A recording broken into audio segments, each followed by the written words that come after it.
I came home to find my bed gone and my daughter-in-law smiling in it. My son said, "Dad, relax. It's our room now." I didn't argue. I just looked around and decided they'd chosen the wrong man to move. Before I tell you what really happened, I'd be grateful if you'd subscribe and let me know where you're listening from. Every story I share carries a piece of my life, and maybe a piece of yours too. Now, let me start from the beginning, before the day my son and his wife decided my bedroom was theirs. The morning I came back from my trip, the house was quiet. Too quiet.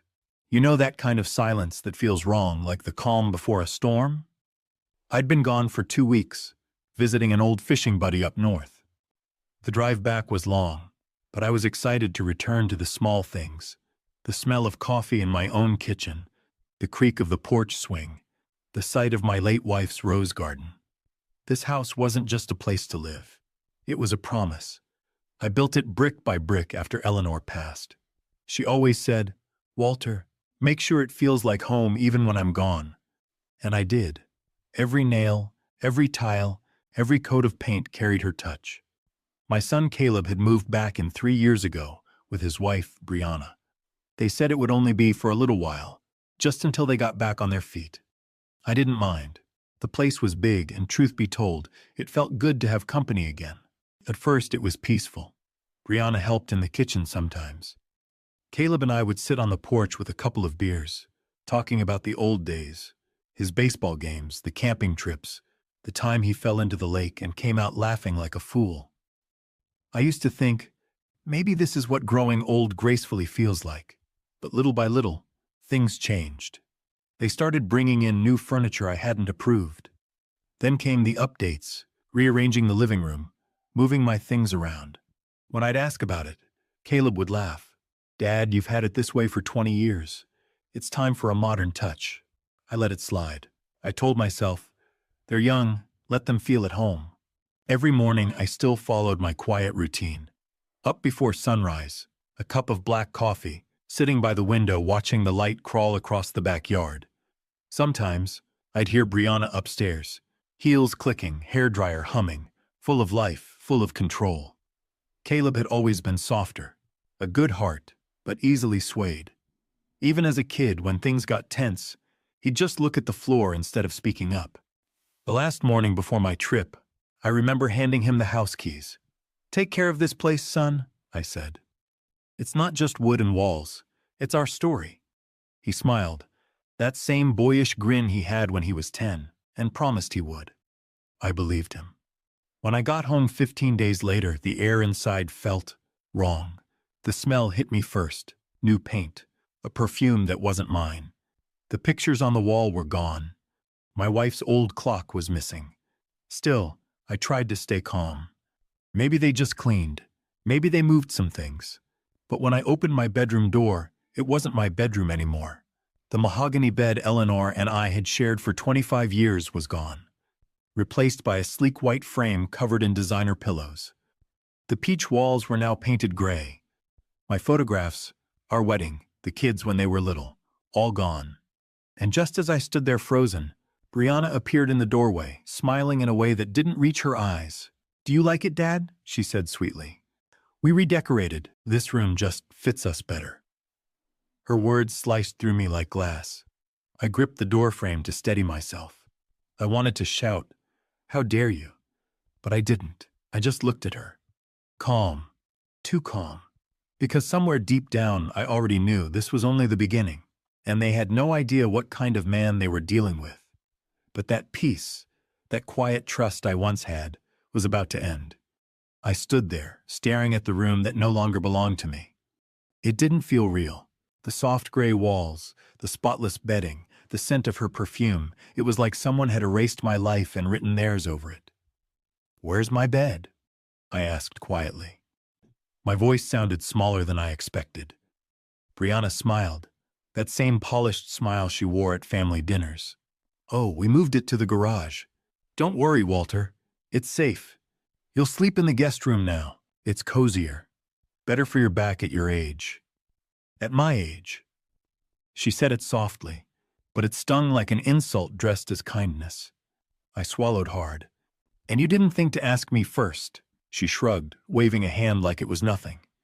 Caleb said you'd understand. We wanted to surprise you. A surprise. That's what she called it. I took a deep breath, steadying myself. Where's Caleb? Upstairs, she said.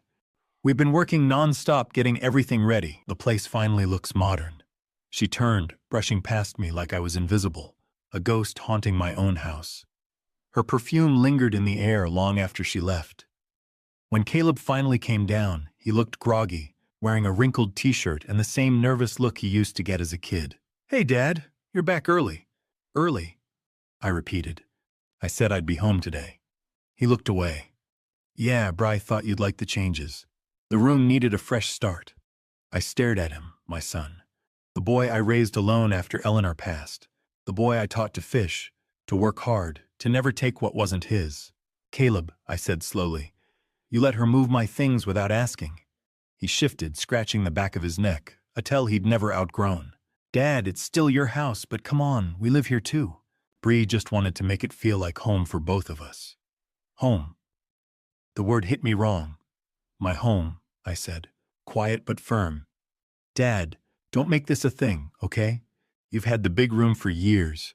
We're starting a family soon. And I cut him off. Then get your own house, Caleb. He froze. What? You heard me.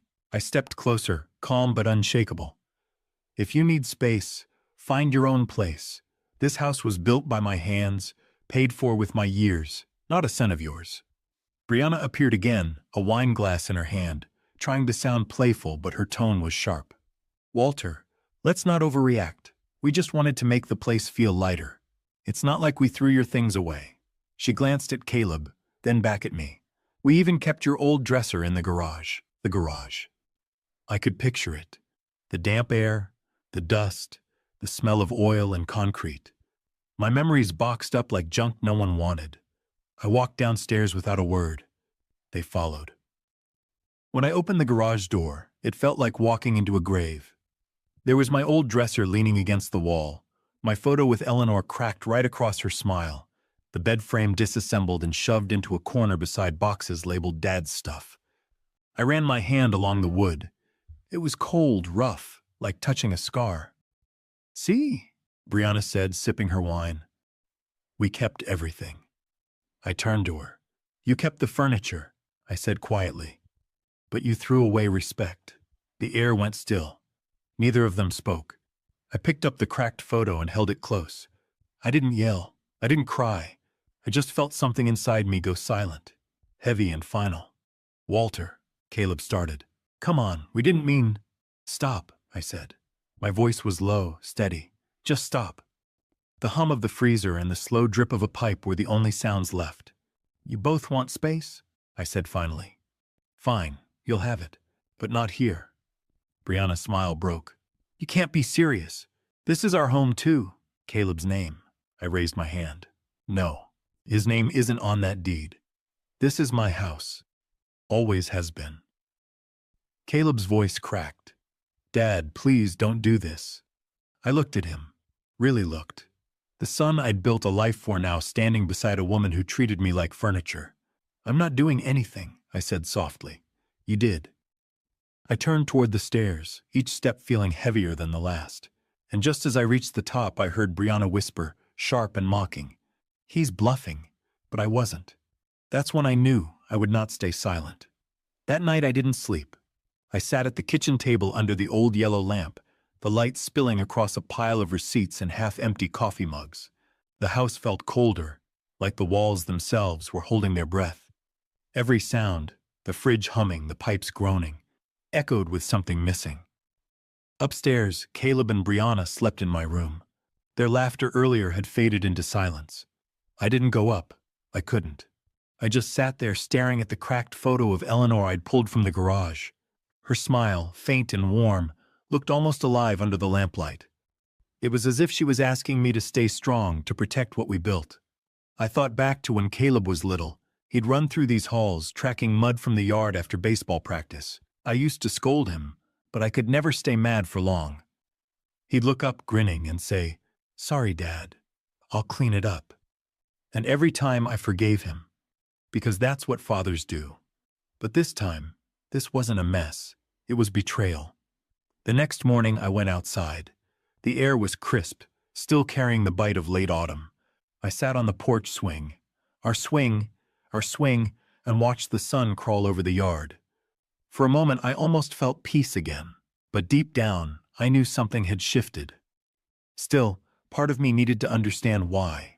Why had my own son allowed this? Why had he stood by while someone else claimed what wasn't hers? Later that afternoon, I got my answer. Brianna was in the backyard, pacing with her phone pressed to her ear. I wasn't trying to eavesdrop, not at first. But when I heard her laugh and say, "Once we finish the renovations, it'll be legally ours," my heart froze. Legally ours. She lowered her voice.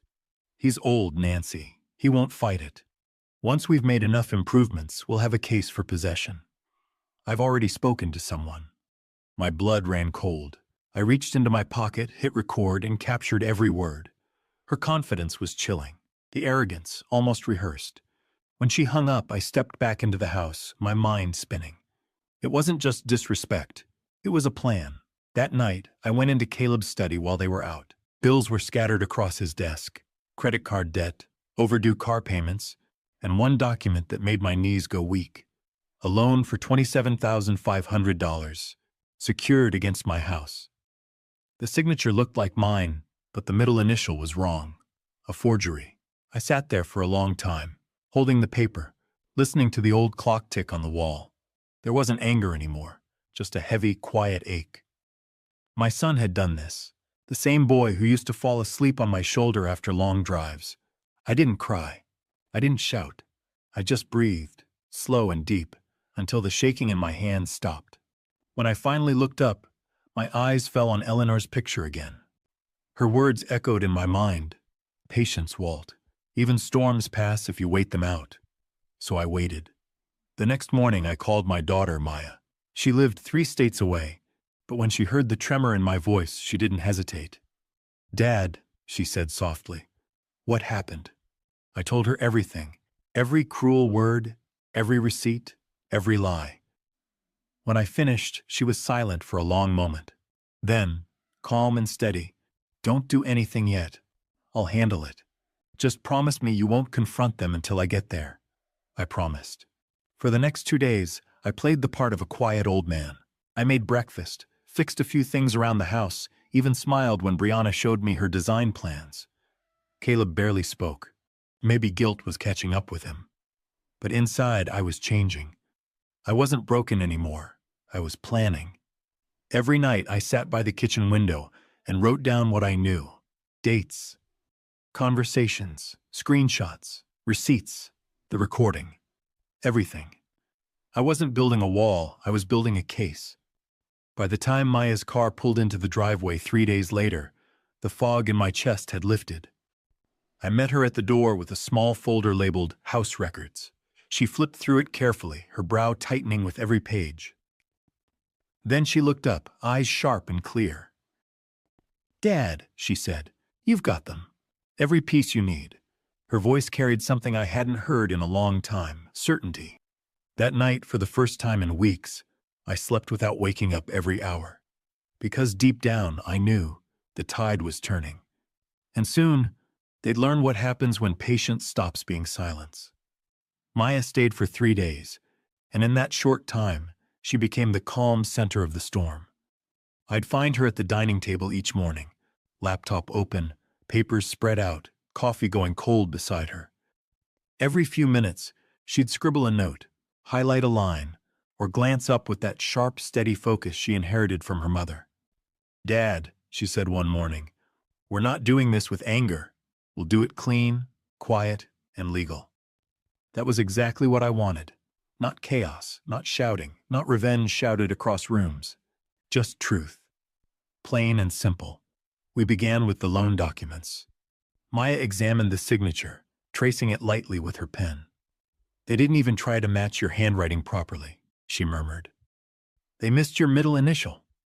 She set the papers aside and looked at me. "This isn't just wrong, Dad. It's criminal.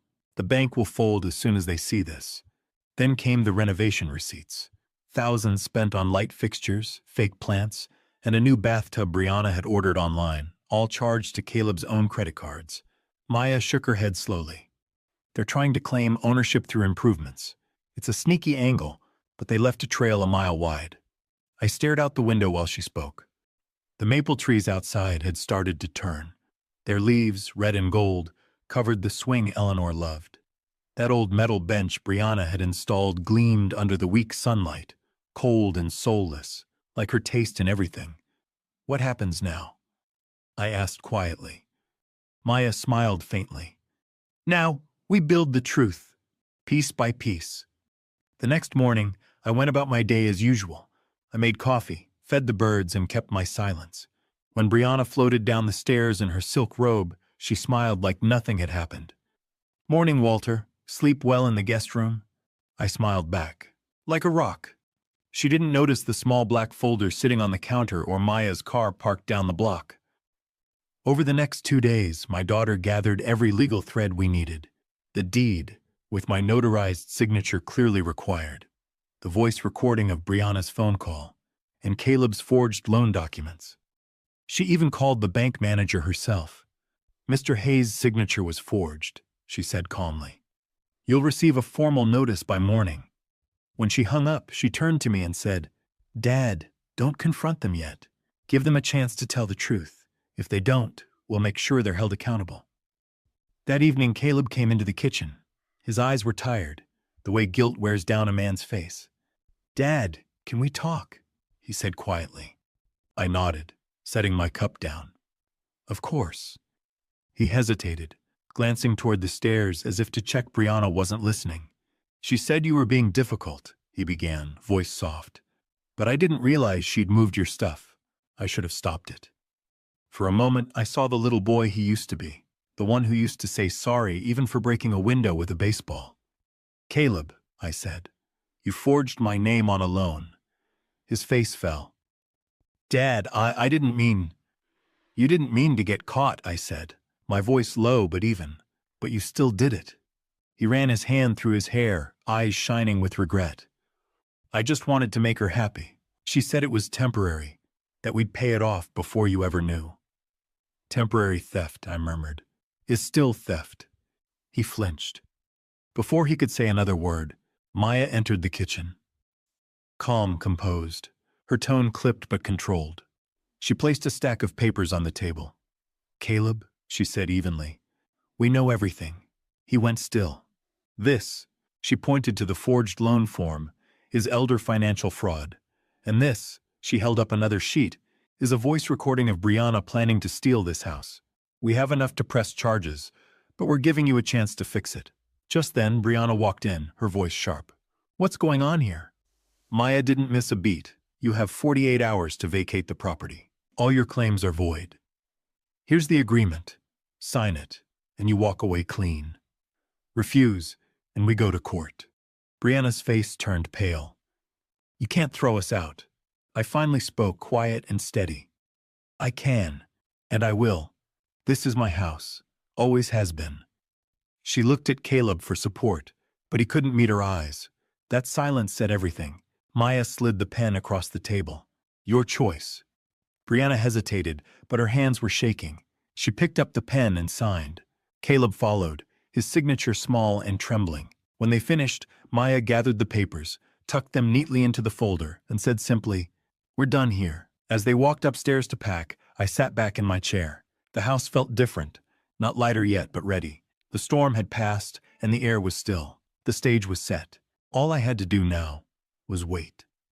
The next 48 hours passed in a heavy, unfamiliar quiet. Not the kind that hurts, but the kind that comes after a storm, when the air feels clearer and every sound matters. Brianna spent most of that day packing, slamming drawers and muttering under her breath. Caleb helped her, silent, shoulders slumped, eyes down. The way guilt sits on a man, you can see it in the way he moves. I didn't say a word. I didn't need to. I made my coffee like I always did, fed the birds, and sat by the kitchen window as sunlight filled the room. There's something powerful about acting normal when the world around you is crumbling. Maya took care of the final steps. Calm, professional, and steady. She got the signed agreement notarized and filed at the county clerk's office that afternoon. It stated, in perfect black and white, Caleb and Brianna Hayes relinquish all claims to the property at 214 Brookhaven Road.